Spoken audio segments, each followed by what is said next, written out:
The overall goals of this experiment are to apply mechanical loading in an erosive environment to mimic the clinical dental wear process, and to use non-contact profilometry for visualization and measurement of the resulting wear pattern.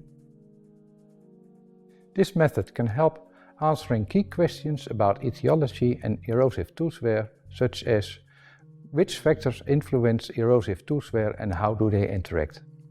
The main advantage of this technique is that it facilitates simulation of the clinical interplay between chemical and mechanical wear processes.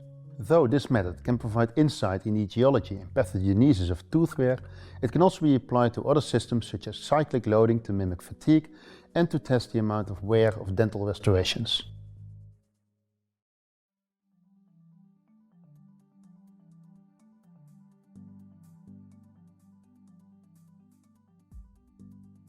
Begin by using a low-speed handpiece to brush 24 sound-extracted human molars with pumice until no debris or gingival remnants remain.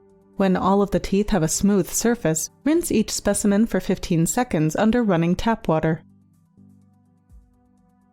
Next, melt one 113-gram stick of impression compound on a 50°C hot plate for approximately 10 minutes, and dip the occlusal end of the first molar into the molten substance until the entire occlusal surface is covered.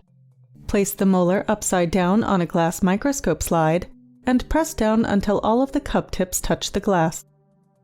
When all of the molars have been set, use a syringe to dispense 10 milliliters of polymethylmethacrylate, or PMMA mixture, into one 12 by 15 by 27.5 mm silicone mold per tooth,